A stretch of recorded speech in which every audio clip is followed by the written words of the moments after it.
Hello. Today I'm going to introduce to you Ellie. Thank you so much for coming. Oh, hello, Grace. Hello. Thank you for inviting me for this interview. Okay, so Ellie, she is a retired dentist and she worked most of her life in Sweden, but she also worked in an NHS in UK.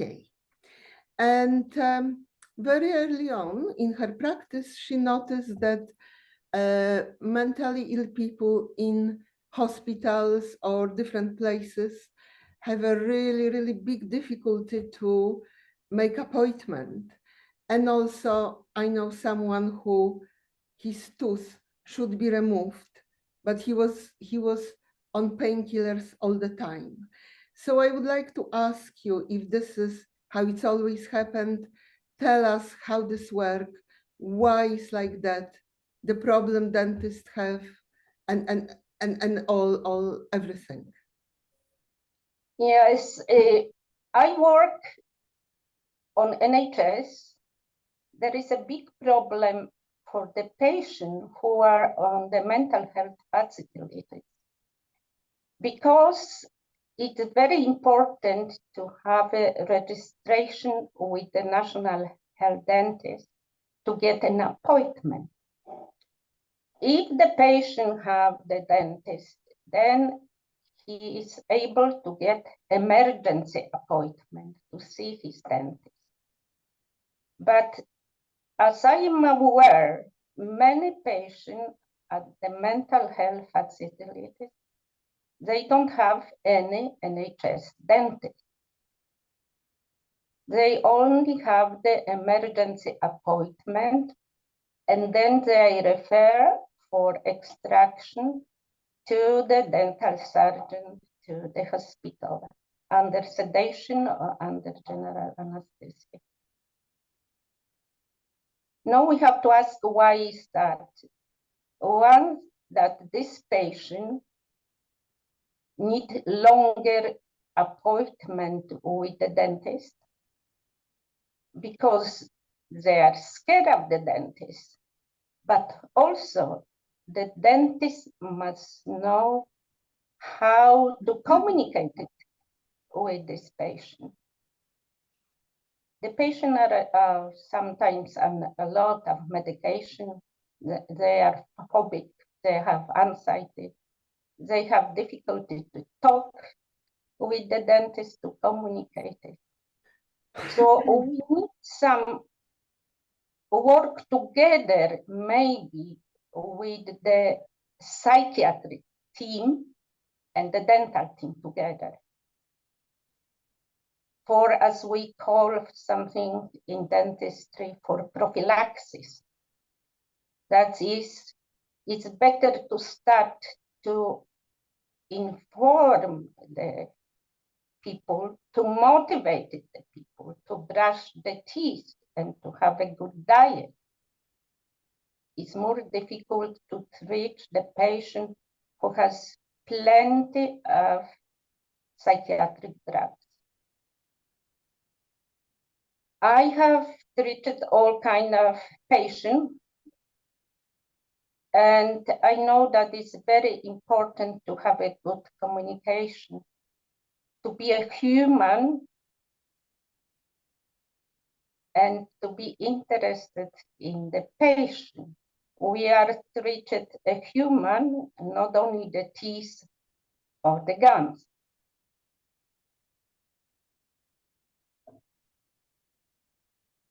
Do you remember, Ellie, when we went to the conference in Norway? I've been a witness to your conversation with psychiatrist, and when you were telling him how important is uh, dentistry in psychiatry, that psychiatrist actually admitted that he didn't really think much about it. So this communication between dentist and psychiatrist actually not there. Would you agree?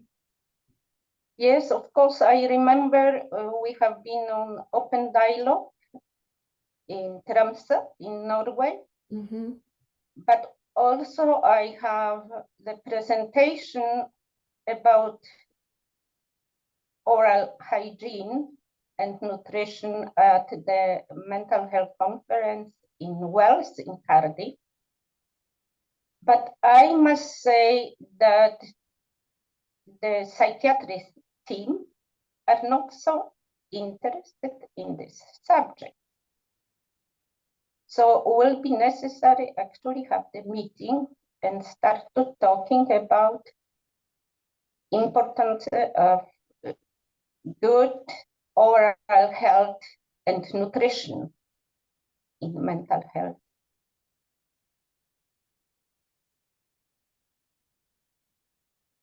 Also, the side effects of the psychiatric drugs, what can cause the dryness in the mouth or hypersalivation.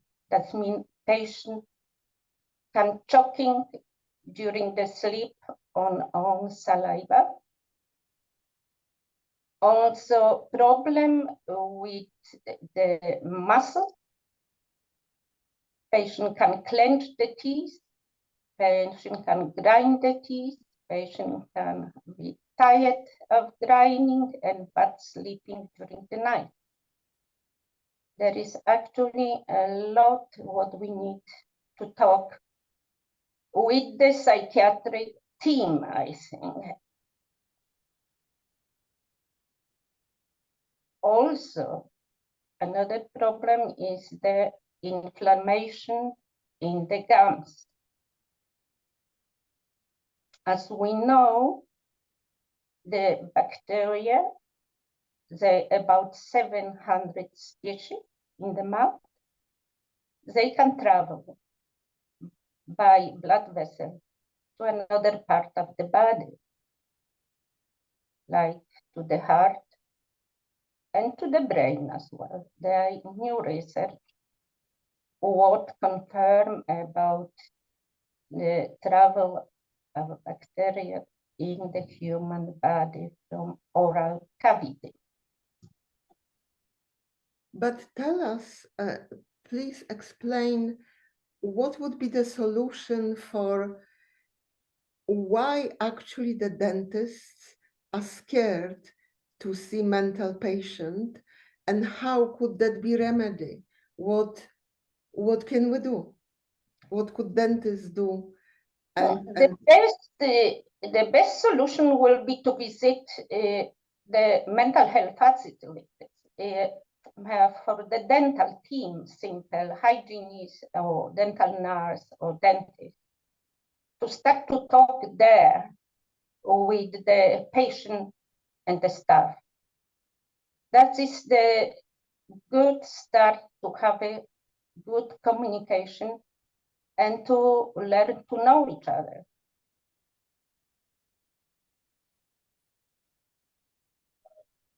Because normally, if a dentist stay at the surgery many years, he start to see the children, we say when they're 3 years old, and then he can build some kind of relationship with the patient through the years. But many patients under mental health care, they have not any dentist. What they see on the regular basis. They could see the dentist, they could see the hygienist for cleaning out the teeth.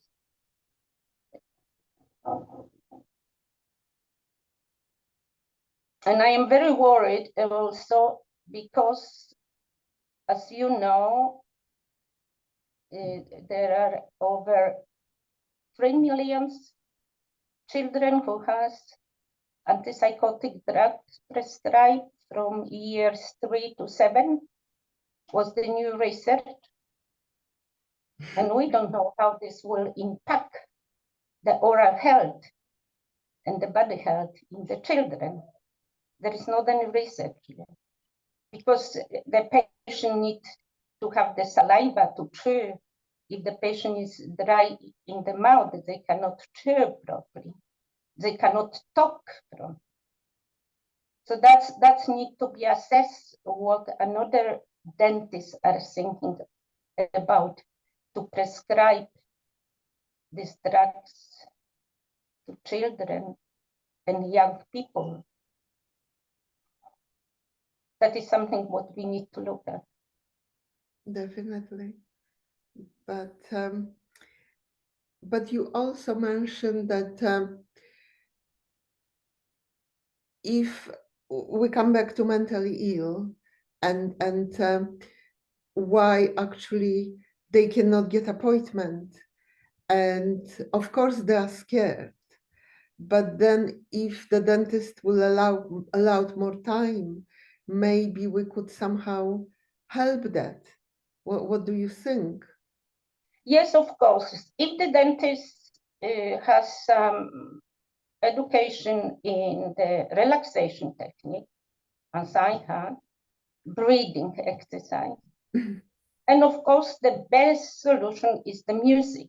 Music is wonderful for the relaxation and the healing.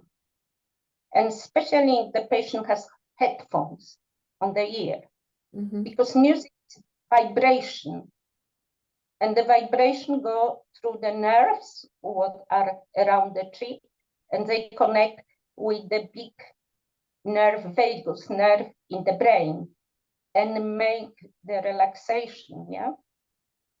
So that is something what is easy actually to have in the practice, the music.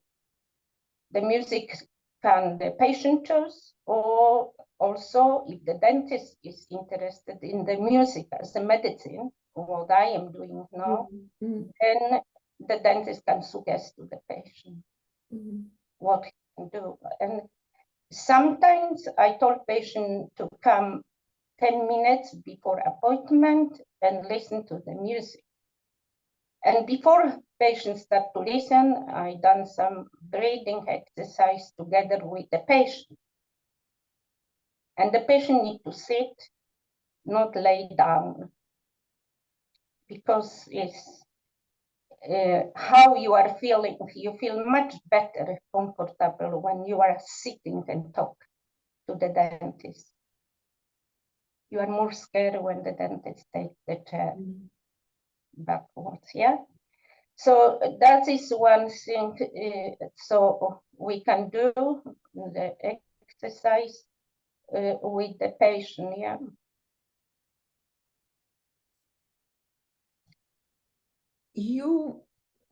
I know that you done once or twice acupuncture with extracting tooth. That's really, really interesting. Do you think you could tell us about it a little bit? I can tell something about acupuncture, not exactly about taking the tooth in acupuncture, because I don't think so. I could do this on the patient who are on antipsychotic or antidepressant drugs. But there is a auricular, ear acupuncture, what the dentist can use to calm the patient. I done my education actually many years ago at the mental health hospital in Bronx, in New York.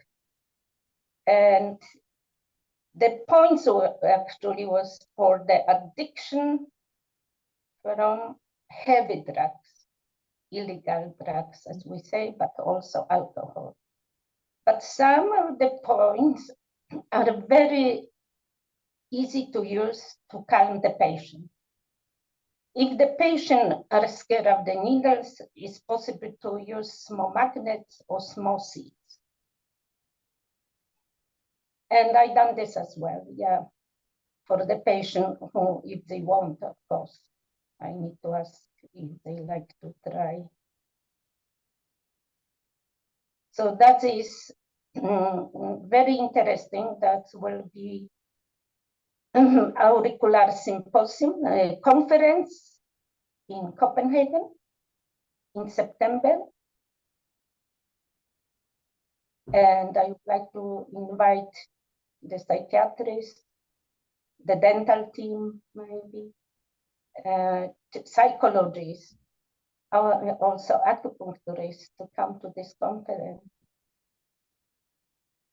If somebody wants to have more information, can they contact you, Grace? Yeah, They can, yes, yes, of course. And yeah, you can see it anyway. Yeah. So I don't know. I just wanted to ask you if that would be up to you, how would you see the future? the future of psychiatry or the future of dentistry, Grace? Both. Both. Okay. As you know, I like the idea of open dialogue practice. Okay. So I would like to have implementation of dentistry to open dialogue practice. So the dentists could work as a team from oral dialogue team. Yeah? Yeah. What do you think about this? Very, very, yeah, I didn't, but yeah, amazing idea. So the team from Open Dialogue also got the dentist when Yes. they go and visit somebody who needs help. Is that what you're saying? Yeah, yeah, and Okay. the dentist maybe could have some education in the open dialogue practice as well. We could, the future is, as you know, the therapeutic community. Sure. Okay.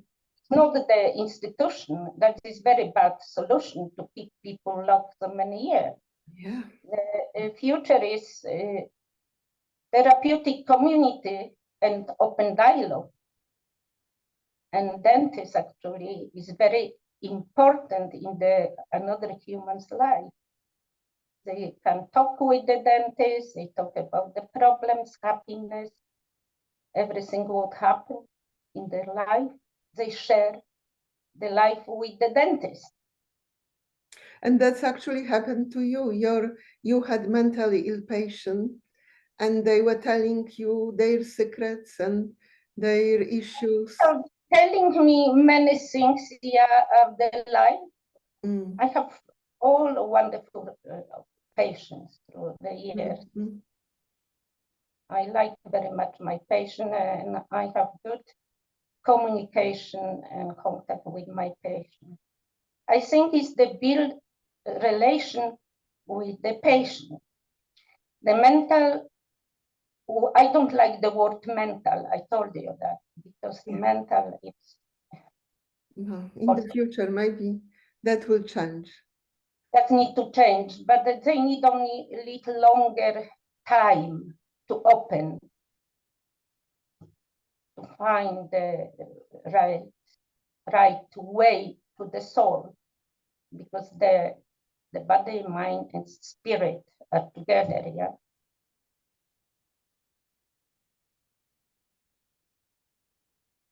Okay. Anything else you would want to like? Do you have any dreams for the future?